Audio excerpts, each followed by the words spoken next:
Selamat datang di Podcasting, podcast seputar statistik.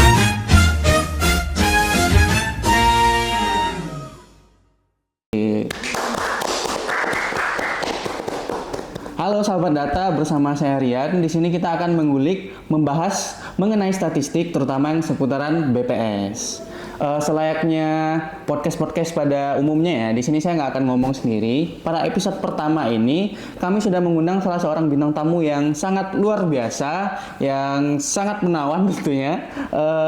Beliau merupakan kepala subbagian dari Badan Pusat Statistik Kabupaten Majene. Selamat pagi Bapak Fatul. Pagi, Ren. Gimana Pak, sehat? Alhamdulillah. Oke, baik bagi sahabat-sahabat data ya, mungkin ya bagi yang nggak familiar dengan kata kepala subbagian umum ya, secara gampangnya itu beliau merupakan orang nomor 2 di Badan Pusat Statistik Kabupaten Majene. Kalau boleh saya tahu sehari-hari Pak Fatul dipanggilnya gimana ya? Biasanya Bapak sih Pak Fatul aja. Pak Fatul aja. Iya, Oke. iya. Siap Pak Fatul. Pak Fatul beberapa hari ini kesibukannya gimana Pak? Ya, beberapa hari ini mungkin sama dengan BPS pada umumnya seluruh Indonesia. Kalau di subbagian umum lagi ngurusin ini ZI. Oh, ZI. Zona Integritas. Zona Jadi Integritas. mohon doanya BPS Majene semoga tahun ini masuk WBK lah. Amin. Mohon doanya sahabat data ya. Singkat cerita Pak Fatul, mungkin bisa diceritakan gimana perjalanannya Pak Fatul hingga akhirnya bisa bergabung dengan keluarga BPS Kabupaten Majene gitu. Dari Mungkin TK gitu. Jangan, Oh, jangan Pak. ya. Jauhan. Kalau TK kejauhan. Mungkin dari perguruan tingginya dulu mungkin ya. Kalau perguruan tinggi kan kalau orang masuk STIS pasti otomatis masuk BPS ya, karena ikatan dinas gitu ya. Jadi ceritanya gini nih. Iya, siap. Saya waktu sejak kecil itu suka matematika begitu. Jadi semoga ini nggak dianggap sombong juga ya, bukan. Semoga cerita aja nih untuk motivasi aja untuk teman-teman sekalian, termasuk apalagi kalau ada adik-adik SMA yang lagi nonton nih. Jadi sejak kecil itu suka matematika, jadi SMP, SMA itu sudah ikut olimpiade, jadi suka matematika sejak itu. Jadi ya pas masuk perguruan tinggi awalnya saya nggak tahu STIS itu apa, nggak tahu kalau ada dibilang STIS atau sekolah tinggi ilmu statistik. Sekarang kan namanya Polstatistik ya. Politeknik Statistika ya. Jadi awalnya nggak tahu, terus mas daftarnya itu perguruan tinggi negeri lah di Makassar, Unhas gitu harus disebut. Terus dihubungi sama kakak kelas waktu SMA juga, sama-sama di Olimpiade dulu, almarhum Al-Fatihah untuk Kak Anwar gitu. Dihubungi, Fatul mau daftar ini nggak STIS? Di SMS waktu itu ya, belum ada WA gitu. Di SMS ya udah saya daftar. Akhirnya masuk STIS. Alhamdulillah 4 tahun juga di STIS. Kemudian seperti biasa kalau perguruan tinggi kedinasan untuk STIS itu otomatis masuk di BPS dan akhirnya masuk di BPS sampai sekarang di BPS. Oh, alhamdulillah. Tapi waktu pertama kali penempatan Pak Fatul udah langsung di Majene atau gimana Pak? Jadi itu kisahnya juga tuh panjang itu. Jadi SK penempatan saya itu di awal itu di situ tertulis BPS Majene. Nah, BPS Majene baru berjalan berapa bulan, mungkin 3 bulan langsung dimutasi ke BPS Mamasa. Jadi BPS Mamasa ada 2 tahun di sosial. Di sosial itu ngurusin kayak Susenas. Kemudian selama di Mamasa 2 tahun, kemudian dimutasi ke BPS Provinsi.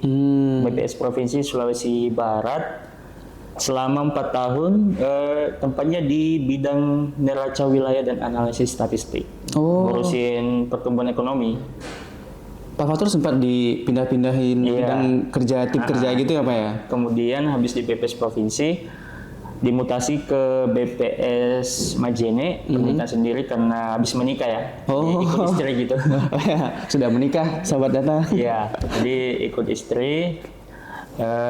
SK-nya itu di tim produksi, jadi alhamdulillah sempat diberikan kesempatan untuk ikut kayak ubinan, KSA begitu beberapa bulan. Kemudian pimpinan sebelumnya Pak Syihabuddin, semoga sehat selalu Pak Syihab. Memberikan kepercayaan kepada saya untuk menjabat sebagai kepala subbagian umum dan sampai sekarang menjadi kasubag.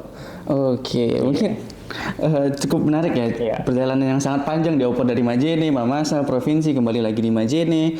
Kalau masalah domisili asli sebenarnya Pak Fatul orang asli mana? Jadi asli Majene. Asli Majene Iya, Pak. Wah, alhamdulillah sudah penempatan home base ya Pak ya, Iya. bisa dibilang home base. Kalau mungkin ada sekarang kan Pak Fatul jabatannya itu sebagai kepala sebagian umum ya, bisa dibilang sebagai orang nomor 2 di Majene. Mungkin ada gimana Pak Fatul ceritanya bisa mendapatkan jabatan ini gitu loh. Kalau dapat jabatan enggak sih, maksudnya mungkin itu sih apa ya namanya ya, hak seorang pimpinan yang memberikan suatu jabatan kepada anggotanya begitu. Jadi saya nggak tahu apa alasannya beliau Pak Syihab memberikan kepercayaan kepada saya sehingga menjadi kepala sebagian umum. Intinya tidak ada persiapan pelantikannya, misal hari ini, tadi malamnya baru dihubungi begitu, besok siap-siap dilantik, siapkan jas dan apa gitu. Siap. Nggak ada persiapan apa-apa gitu, nggak ada info awal juga nggak ada. Jadi lumayan kayak surprise gitu Iya. ya, lumayan surprise. Kalau untuk pengalaman sendiri dulu Pak Fatul pernah melakukan apa tadi? Kalau tidak salah saya dengar tadi Pak Fatul pernah ikut Sakernas, Ya. Upinan, itu ke daerah mana saja Pak? Jadi waktu di Mamasa saya dipercaya juga menjadi ketua tim sosial ya. Jadi sempat ikut terlibat dalam kegiatan Sakernas. Jadi Sakernas itu kan survei ketenagakerjaan nasional ya. Kemudian ada Susenas. Sempat juga terlibat dalam kegiatan PBDT. Jadi PBDT itu semacam pendataan untuk sejenis sosok begitu, untuk melakukan pendataan masyarakat yang kurang mampu, apakah masyarakat tersebut bisa layak dapat bantuan sosial atau tidak begitu. Intinya gitu, ada PBDT namanya. Jadi kemudian di Mamasa pernah kemana saja itu, kalau mungkin teman-teman yang tahu Mamasa itu bagaimana, kalau zaman dulu waktu saya di Mamasa itu yaitu masih sulit ya. Mungkin sekarang sebagian besar mungkin alhamdulillah sudah bagus jalannya, tapi dulu itu ya luar biasa lah. Bahkan kalau dibilang semua kecamatan sudah saya datangi begitu. Ya, termasuk daerah sulitnya. Alhamdulillah. Sudah pernah ke daerah sulit ya? Ya. Kalau saya dengar ini dari tadi Pak Fatul itu menyinggung terus soal pendataan. Mungkin sahabat-sahabat data itu pengen tahu sebenarnya BPS itu apa sih? Ngapain aja sih, tugas pokok dan fungsinya itu apa aja sih Pak sebenarnya? Jadi BPS itu kalau teman-teman sahabat data ya, kalau saya mau bilang sahabat data aja ya, sahabat data. Mungkin lebih familiar BPJS ya. Bahkan kalau kita ada forum-forum dengan OPD, kadang-kala juga BPS itu kadang disebut BPJS begitu. Padahal memang ada BPJS, ada BPS. Kalau BPJS kan terkait jaminan asuransi ya, gitu. Jaminan Ada sosial, kesehatan, ada tenaga kerjaan gitu. Nah, kalau BPS, tempat saya bekerja itu bisa dibilang kalau kepanjangannya Badan Pusat Statistik. Nah, dari nama instansinya berarti suatu lembaga yang di dalamnya itu tempat data-data atau statistik begitu. Jadi kalau bisa dibilang BPS itu adalah lembaga di bawah naungan Presiden langsung. Oh, langsung di bawah Presiden? Langsung di bawah naungan Presiden. Jadi tugasnya BPS itu, tugas utama itu melakukan pendataan begitu. Pendataan? Iya. Oh, kalau maksudnya di bawah langsung Presiden itu berarti kalau misalkan kepala BPS itu langsung bertanggung jawab kepada Presiden langsung ya? Iya, betul. Nah, itu Rian tahu ya. Jadi sekarang itu organisasinya berubah ya. Dulu itu belum ada wakil. Sekarang itu sudah SOTK terbaru. Jadi SOTK terbaru ini peraturan nomor 2 tahun 2025. Jadi di situ mengatakan bahwa struktur organisasi itu ada kepala, ada wakil. Kemudian ada sekretaris utama, kemudian ada deputi-deputinya. Jadi kepala BPS RI ini langsung bertanggung jawab ke presiden. Bahkan pada saat ibu kepala BPS RI itu langsung dilantik oleh Presiden. Bapak Presiden ya. Oh begitu. Mungkin Pak, saya terkait BPS ini juga pernah membaca tentang bahwa data yang disediakan atau diurusi oleh BPS itu adalah data statistik dasar. Mungkin bisa dijelaskan itu Pak, statistik dasar Jadi, itu bagaimana? Ya, menarik ya. Rian ini tahu banyak ya, statistik apa saja yang ada di BPS. Begitu. Saya pernah baca. Ya oke. Jadi menurut Undang-Undang Statistik, jadi statistik itu ada 3 sebenarnya. Ada statistik dasar, sektoral, ada khusus. Jadi yang dibawa kendali BPS itu adalah statistik dasar. Tadi yang disampaikan oleh maksudnya kendali utama ya. Sebenarnya sektoral juga, tapi sebagai pembina kalau di sektoral. Kalau untuk dasarnya itu, contoh kecil dari statistik dasar itu kayak misal tingkat kemiskinan, hasilnya outputnya jumlah penduduk, inflasi. Mungkin saya sebut yang sering terdengar aja begitu, tingkat pengangguran.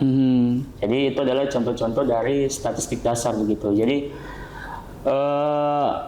untuk menghasilkan angka-angka itu, statistik itu, jadi ada beberapa sensus atau survei yang dilakukan oleh BPS. Oh, sensus dan survei. Iya. Mungkin apa ini Pak bedanya dari sensus dan juga survei? Nah, kalau sensus dan survei itu, sensus itu adalah melakukan pendataan ke seluruh unit begitu. Kalau saya bicara unit itu kan ada penduduk bisa, usaha bisa. Jadi misal ada satu kabupaten, kalau kita mau melakukan sensus di kabupaten, berarti kita harus melakukan pendataan di seluruh. Kalau sensus kan ada sensus itu ada 3 ya. Yang sensus paling terkenal itu sensus penduduk. Nah, sensus penduduk kan terkait karakteristik penduduk ya. Mau lihat karakteristiknya, mau lihat jumlahnya. Jadi itu kan mendata semua penduduk. Kalau kita mau sensus kabupaten berarti mendata semua kabupaten, semua penduduk kabupaten. Sensus penduduk berarti semua penduduk di Indonesia itu didata? Iya, didatangi Pak ya? Iya. Oh. Jadi ada sensus penduduk, sensus pertanian, dan sensus ekonomi.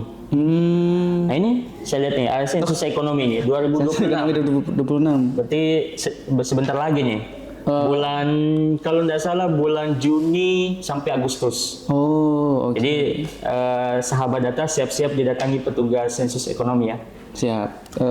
Didengar ya sahabat data ya. Iya. Akan ada sensus ekonomi pada tahun ini, tahun 2026.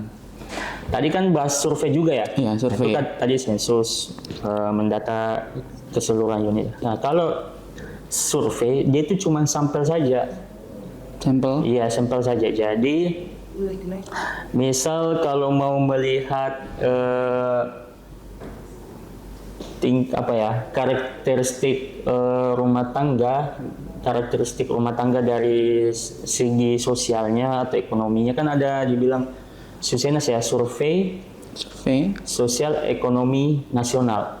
Oh, Nah, Susenas. itu Siap. kan survei itu dia tidak skala yang didata itu bukan seluruhnya tapi sampel saja ya.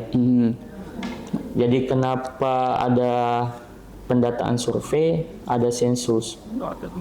Mungkin banyak orang yang bertanya, mungkin saya juga kalau diskusi sama teman-teman dari OPD atau akademi gitu, kenapa enggak didata semua saja begitu, enggak disensus semua saja? Sensus itu tidak semudah yang kita bayangkan. Jadi sensus itu karena mendata semua, kalau kita bicara penduduk, mendata semua penduduk, berarti harus mengkerahkan banyak SDM begitu. Karena seluruh penduduk, bayangkan Indonesia, penduduk Indonesia itu kan kalau sekarang mungkin ada sekitar 280 juta ya. Iya. Nah, bayangkan itu bagaimana caranya mendata 280 juta, harus mengkerahkan berapa petugas. Oh. Makanya sensus itu dilakukan 10 tahun sekali. Nah mungkin kalau mau tahu sensus, kan tadi ada 3 sensus ya. Jadi sensus penduduk itu 10 tahun sekali itu yang berakhiran 0. Jadi 2010, terakhir ini 2020, 2020 nah berarti ya. nanti selanjutnya 2030. 30. Kemudian ada sensus pertanian, Sensus pertanian. itu berakhiran 3. Oh, berakhiran 3. Berarti 2013, 2023 ini 2 tahun lalu. Berarti sensus pertanian yang berakhiran 6. Bukan pertanian dong, Sensus ekonomi. Maaf, sensus ekonomi. Maaf. Jadi penduduk berakhiran 0, pertanian 3, ekonomi 6. Nah tadi kan 2006, 2016 berarti 2026. jatuh sekarang ya, 2026. Cocok. Jadi siap-siap ya didatangi petugas sensus ekonomi.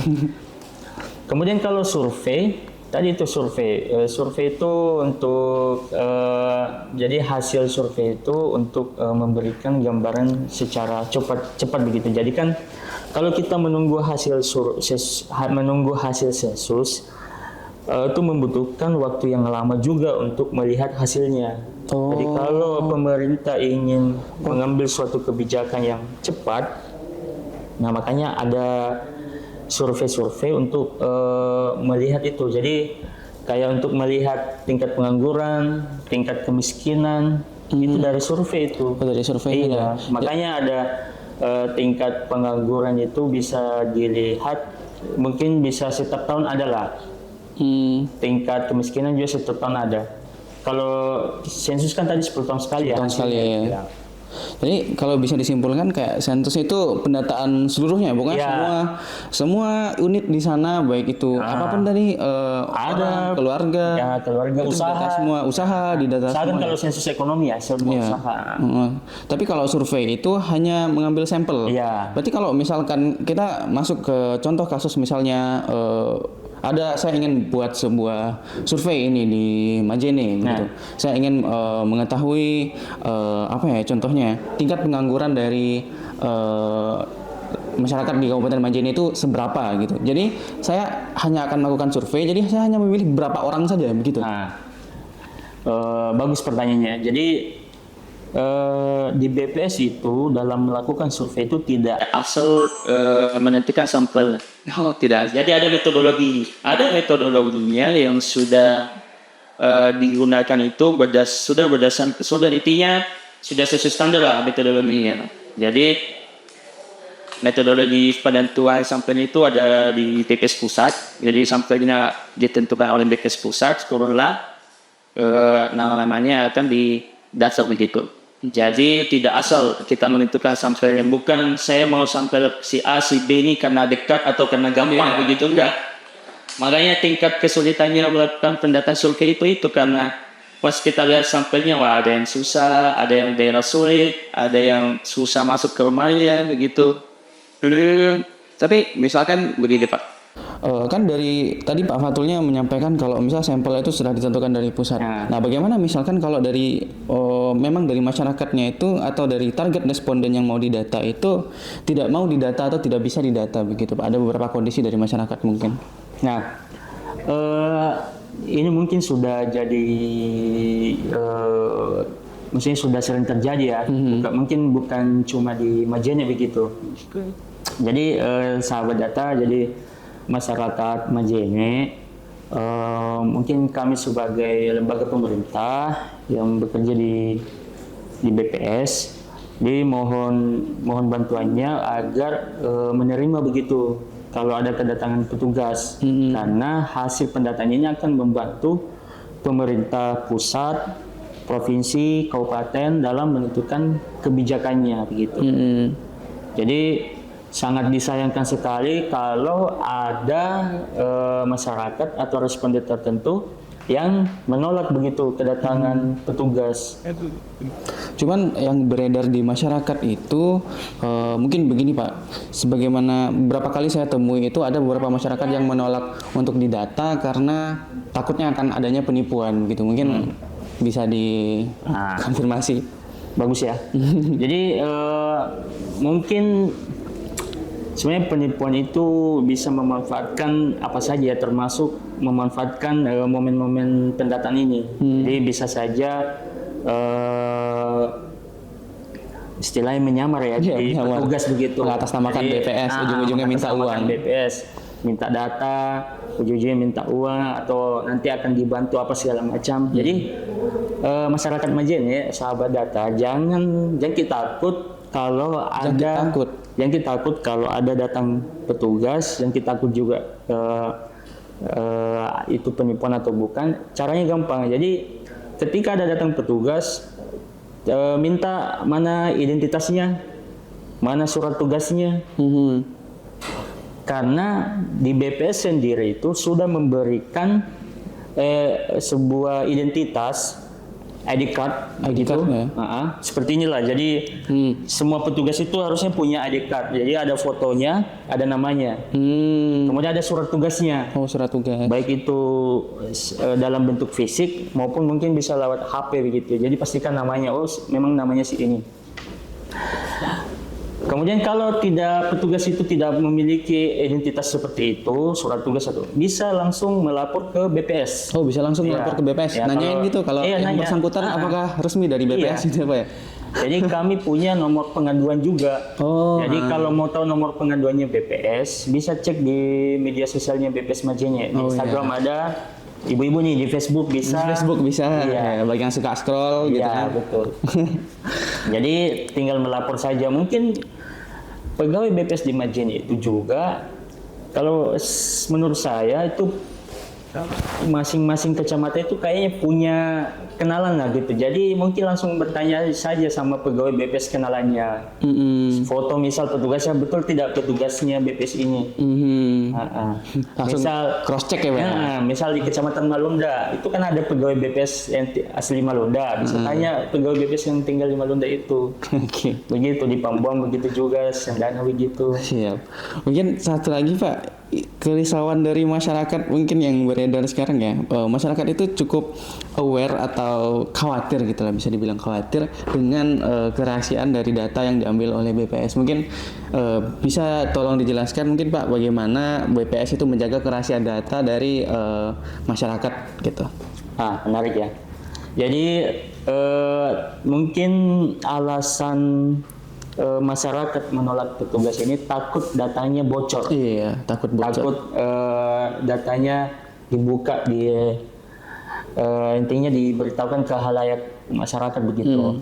Ya, takut saya nggak mau ketahuan ini, misal ada hal yang mau disembunyikan begitu. Ya, responden itu dilindungi sama Undang-Undang Statistik. Jadi jawaban responden dijamin kerahasiaannya. Jadi jangan takut, saya sampaikan lagi, jangan kita takut didata intinya sama petugas BPS, Badan Pusat Statistik BPS ya. Yang kita takut didata karena dijamin sama undang-undang kerahasiaan datanya. Itu. Oh, tapi kalau dari perilisan data yang diambil tadi, bentuknya itu gimana Pak? Apakah kan tadi kan misalnya ada nih sebuah data, misalnya salah satu data sensitif yaitu data pendapatan. Saya ditanya ini, Rian, saya dari statistik ini mungkin boleh nanya salah satu pertanyaan, mungkin pendapatan sebulan berapa ya? Terus saya bilang kan, gimana itu BPS merilis data yang diambil dari saya? Apakah nanti di mana mungkin rilisnya di website atau di mana ada itu nama responden Rian pendapatannya segitu? Apakah begitu Pak dari BPS?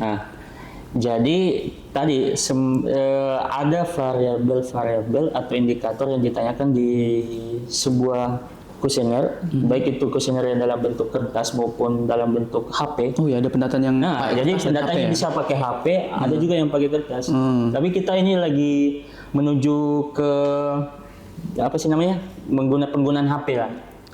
Jadi teknologisasi ya? Ya, teknologisasi. Jadi mungkin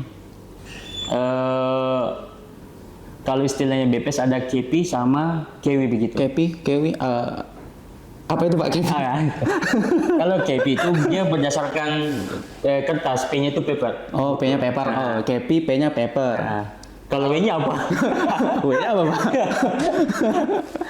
Kalau W-nya itu kalau tidak salah website. Website. Website. Ya. Jadi ya tadi tuh kalau KEWI itu website, kalau yang terkenal itu Nah ini sekarang itu lagi gencar-gencarnya penggunaan kewi itu ada dibilang fasih. Fasih. Oh ya. Mungkin teman-teman PLN tahu itu? Fasih itu berupa aplikasi apa ya? Aplikasi Oh, pendataan, iya. aplikasi pendataan. Itu lagi dipakai sama Teman-temannya PLN ya. ya. PLN lagi mendata pakai itu tuh. semangat. Ada teman saya di PLN Majene tuh ya. Semoga selesai pekerjaannya ya, habis curhat. Jadi ya kembali lagi. Apa tadi? Gimana itu BPS merilis datanya kan tadi saya mencontohkan apakah data saya itu dirilis si Fulan gajinya segini gitu. Jadi kan tadi ada pertanyaan pendapatannya berapa gitu. Jadi itu adalah dari salah satu pertanyaan untuk melihat salah satunya contoh itu pertanyaan pendapat itu ada di Susenas ya, Survei Sosial Ekonomi Nasional. Output dari Susenas itu salah satunya adalah tingkat kemiskinan. Nah jadi kalau kita rilis BPS itu ada berupa berita resmi statistik BRS, ada berupa publikasi. Oh publikasi itu apalagi itu? Buku lah, buku semacam. Kalau bentuknya fisik ya buku, di dalamnya itu publikasinya kalau dia cuma data-data atau data ada juga penjelasannya begitu, interpretasinya. Oh ya. Jadi tadi kalau ditanyakan pendapatan itu di publikasi itu dia tidak bilang pendapatan Rian sekian begitu, tidak. Misal pendapatan Rian 1 juta, tinggalnya di mana, tidak. Jadi dari variabel pendapatan itu nanti akan ditemukan level atau tingkat kemiskinan. Jadi bisa saja dari data-data yang didapatkan, jadi bisa melihat tingkat kemiskinan di Kabupaten Majene berapa persen, kayak gitu. Atau jumlah masyarakat yang pendapatannya lebih dari 1 juta berapa orang, kayak gitu. Dia tidak langsung melihat si A berapa pendapatannya, si B berapa pendapatannya, tidak ada, tidak dirilis seperti itu. Oh jadi yang dirilis itu berupa bisa dibilang kayak sebuah angka yang menggambarkan kondisi Majene ya, kan angka kemiskinan Majene gitu ya didapatkan dari survei. Tapi gimana kalau itu kan survei ya, memang tidak didata dari setiap masyarakatnya. Gimana kalau sensus Pak? Itu outputnya kira-kira gimana? Sensus outputnya itu tadi kalau survei penduduk ya bisa mengetahui jumlah penduduk berapa. Karakteristik penduduk itu macam-macam. Misal jumlah penduduk berdasarkan jenis kelamin, laki-laki berapa, perempuan berapa. Terus apalagi tuh karakteristik misal dari penduduk, sensus misal dari sensus yang lain, sensus. Nah, tadi itu karakteristik penduduk tadi ya dari sensus penduduk. Kalau sensus pertanian jadi bisa mengetahui pertanian itu kan bisa bicara tanaman pangan, peternakan. Jadi bisa mengetahui jumlah kambing di Majene berapa, jumlah sapi di Majene berapa, gitu.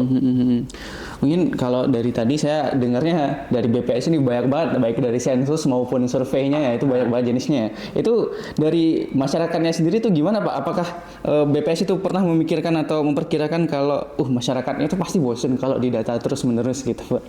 Iya, didatanya sama petugas terus menerus gitu, ditanyain pendapatan terus menerus. Ya betul sekali. Jadi kadangkala ada satu responden yang didatangi berkali-kali tapi beda survei. Kalau sudah datang si A, Susenas, terus petugas B datang bertanya, ini kemarin saya sudah didata, beda survei lagi. Jadi makanya tadi itu karena sampelnya berdasarkan metodologi tertentu, makanya kita tidak bisa menebak-nebak siapa sampelnya begitu. Bahkan bisa saja sampel survei A, sampel survei 1, sampel survei 2 itu bisa sama. Bisa sama ya? Iya. Jadi, tapi mungkin beda waktu begitu. Nah, tadi pertanyaannya jangan sampai jenuh ya. Iya, masyarakat jangan sampai jenuh, didata terus-menerus gitu. Sebenarnya kalau pendataan di BPS memang seperti itu. Jadi ditanya beberapa pertanyaan. Mungkin ada yang sampai membutuhkan waktu 2 jam, ada yang sampai 1 jam, lama juga ada yang cuma 10 menit. Kalau yang sampai 2 jam itu ya kayak Susenas, karena dia harus tanya mulai dari apa yang dimakan seminggu terakhir, Apa yang dibeli sebulan Sampai terakhir. sedetail itu ya? Iya, Seminggu terakhir. seminggu terakhir. Bahkan ada survei biaya hidup itu untuk menentukan dasar diagram timbang ya. Diagram timbang. Ya, itu ada survei biaya hidup. Jadi kita meninggalkan kuesioner itu di rumah responden. Jadi rumah responden itu mengisi setiap hari. Saya makan apa, saya beli makan apa. Oh, jadi responden itu juga ada yang tidak didata oleh petugas, ada yang mengisi sendiri juga? Ada mengisi sendiri, ada ah. gitu. Jadi seperti itu. Makanya maksudnya harapan kami untuk masyarakat, terkhusus di masyarakat Majene ya. Maksudnya kita didata ini untuk kepentingan masyarakat juga begitu. Jadi ketika didatangi petugas, untuk kepentingan saya ini begitu. Maksudnya saya ini sebagai masyarakat, saya didatangi petugas, saya didata ini supaya pemerintah tahu kondisi masyarakat di Majene ini bagaimana begitu. Sehingga kalau memang harus ada kebijakan tertentu supaya anggaplah kalau pendataan tentang ekonomi, supaya ekonomi masyarakat Majene naik, saya harus membantu saya harus berpartisipasi sebagai responden begitu. Sebagai responden, iya, memberikan data yang senyata-nyatanya. Ketika petugas bertanya, saya jawab apa adanya begitu. Oh begitu. Jadi begitu ya sahabat data sekalian, pendataan yang dilakukan oleh BPS itu ya ujung-ujungnya juga berdampak bagi masyarakat sendiri. Dampaknya itu berupa kebijakan yang dibuat oleh pemerintah. Iya, betul sekali. Betul sekali. Ya kalau begini Pak, kan dari BPS itu merilis berbagai macam data ya, berbagai macam, kalau bisa saya bilang itu kayak angka indeks yang melambangkan satu daerah ya. Mungkin gimana caranya BPS itu menjaga maksud atau hal yang ingin disampaikan dari data tersebut gitu. Tadi kan saya sudah sampaikan penyebaran datanya itu ada berupa publikasi, ada bukan data ya, penyebaran hasil pendatanya itu bisa berupa publikasi, bisa berupa berita resmi statistik begitu. Jadi khususnya di BPS Majene itu kita kan menghitung juga inflasi ya. Jadi inflasi itu melihat tingkat kenaikan harga barang-barang begitu di Kabupaten Majene, baik itu bahan pokok atau yang lainnya, pokoknya semua harga lah yang ada di Majene. Jadi untuk melihat inflasi Majene di bulan-bulan tertentu itu ada penyebaran luasan info itu melalui berita resmi statistik. Jadi ada rilis BRS setiap tanggal 1 setiap bulannya. Setiap awal bulan. Setiap awal bulan, betul. Jadi ada rilis BRS setiap awal bulan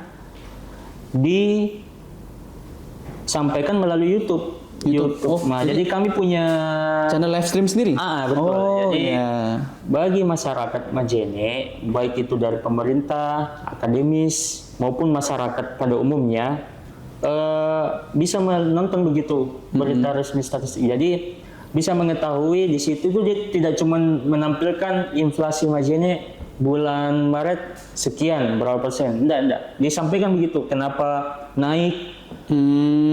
Kenapa nilai inflasinya sebesar itu?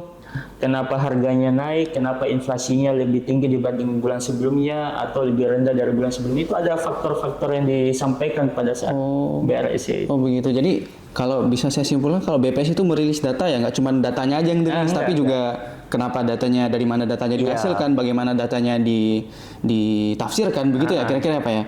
Oke, baik, sangat menarik. Tapi di sini constraint utama saya dan juga sahabat-sahabat data mungkin di luar sana, aksesibilitas terhadap data yang dihasilkan BPS itu mungkin kami dari masyarakat, sahabat-sahabat data di luar sana bisa mengaksesnya dari mana ya Pak ya? Jadi masyarakat bisa mengakses data itu bisa melalui website BPS. Website BPS. Website BPS itu kalau teman-teman tidak hafal alamat websitenya, tinggal masuk di Google begitu, ketik BPS. Langsung hasil pencariannya langsung ada tuh alamat BPS, yang BPS Majene langsung muncul alamat website BPS Majene. Diklik di situ banyak berbagai info, data-data, publikasi Itu tadi website. Kemudian kedua, untuk mengakses data bisa langsung datang ke PST kami. PST. Iya. Apa itu Pak PST? Jadi PST itu saya ingat-ingat dulu ya. PST itu pelayanan statistik terpadu. Oh. Iya. Statistik Maaf ini terpadu. karena bulan puasa Bulan jadi puasa. Wajar. wajar. Jadi PST itu pelayanan statistik terpadu. Ini jangan sampai viral nih pegawai BPS bukan. Enggak. Nanti diklaim itu. Pegawai BPS tidak tahu kepanjangan PST. Jangan ya sahabat data ya. Clipper tolong meskipun lapar butuh beras tapi tolong bertanggung jawab terhadap klipnya. Jadi Silakan, gitu. Pak. Ya maklumlah. Jadi ada masyarakat bisa datang ke PST tadi pelayanan statistik terpadu itu semua BPS itu punya. Jadi kalau Majene bisa datang ke PST yang ada di BPS Majene. Jadi tadi website BPS Majene, PST. Kemudian yang ketiga bisa layanan online. Layanan Jadi online. kami punya Media sosial ya, bukan media sosial, ada nomor WA gitu. Jadi kami punya WhatsApp. WhatsApp. Jadi kami WhatsApp. punya inovasi WhatsApp. Jadi masyarakat bisa menghubungi nomor layanan BPS Majene melalui WA begitu. Melalui Iya. WhatsApp. Ya. Jadi Nanti nomornya ditampilkan di bawah ya. Jadi enggak usah takut begitu atau misalnya kan BPS Majene jauh ya di Rangas jauh. misal. Majene itu lumayan panjang ya, Ya, Pak. misal masyarakat Majene ada yang dari Malunda butuh data begitu. Nah, saya mau mengambil data tapi bagaimana caranya di website lagi susah nih begitu ya. Di website yang saya cari di website nggak ada nih, saya harus datang ke BPS tapi jauh begitu. Nah bisa melalui tadi WA. WhatsApp tadi, WhatsApp namanya WhatsApp ya sahabat data ya, untuk Majene ya. Itu dijamin pelayanan cepat juga itu. Iya. Dijamin cepat. Iya. Catat sahabat data, catat. Langsung dibalas itu. Baik Pak Fatul, ini dari tadi saya udah diingetin durasi sama yang di sana. Mungkin ini untuk episode 1 sebelum kita closing ya. Mungkin sedikit dari Pak Fatul sendiri sebagai Kepala Subbagian Umum BPS Majene ya. Mungkin ada sedikit pesan mungkin kepada sahabat-sahabat data di luar sana. Nih kalau nggak puasa saya udah minta kopi tadi nih. Banyak bicara jadi kering gue. Jadi kembali lagi ya. Jadi pesan-pesan kami sebagai pegawai BPS Majene untuk masyarakat Majene itu tadi mohon bantuannya saja. Jadi bantuannya masyarakat Majene agar mendukung pendataan yang dilakukan oleh BPS begitu, terutama yang akan dilaksanakan nanti ini. Jadi kami punya hajat besar di bulan Juni sampai Agustus sensus ekonomi. Jadi mohon bantuannya diterima petugas kami, diberikan jawaban yang jujur dan apa adanya begitu. Itu tadi bantuannya. Kemudian yang kedua pesan kami itu tadi mungkin itu saja ya, nggak ada yang kedua ya. Hanya satu. Karena kalau BPS itu bisa dibilang sebagai lembaga pemerintah kredibel itu kalau datanya juga berkualitas. Kualitas ya. Bagaimana caranya tahu data itu bisa berkualitas? Itu berarti jawaban dari masyarakat ya. Iya. Jadi bantuannya masyarakat tadi saya kembalikan lagi, menerima petugas, memberikan jawaban. Jangan ditolak begitu, jangan ditolak petugas BPS ya, karena dijamin bukan penipu juga. Jadi petugas BPS nanti terutama sensus ekonomi nanti dia akan memiliki identitas ID card, ada juga surat tugasnya begitu. Surat tugasnya. Oke, baik sahabat data, mungkin cukup sekian untuk episode pertama ini. Nanti kan ya untuk selanjutnya episode kedua. Tapi sebelum itu saya mau merangkum dulu. Kalau tadi Pak Fatul mohon kepada sahabat-sahabat data di luar sana, pada masyarakat ya khususnya yang ada di wilayah Majene untuk jangkik takut di data. Selama betul ya Pak ya? Jangkik takut. Jangan kita takut di data. Orang Padang ya. Orang Padang tapi bisa bahasa Iya. bahasa Bugis ya? Bahasa Mandar. Oh, bahasa Mandar. Bahasa Mandar, maaf.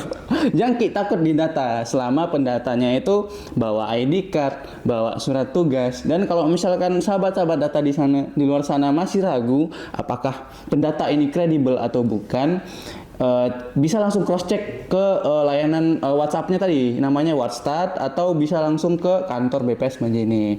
Cukup sekian sahabat-sahabat data untuk episode pertama ini. Insya Allah kami akan terus berlanjut ke episode-episode selanjutnya. Selalu nantikan dan jangan lupa untuk like, subscribe, komen. Dan misalkan kalau sahabat data ingin memiliki pertanyaan yang ingin diajukan gitu, bisa langsung komen aja di bawah. Nanti insya Allah akan kami jawab di episode selanjutnya. Terima kasih sahabat data. Sekian untuk podcasting episode 1. Bye-bye.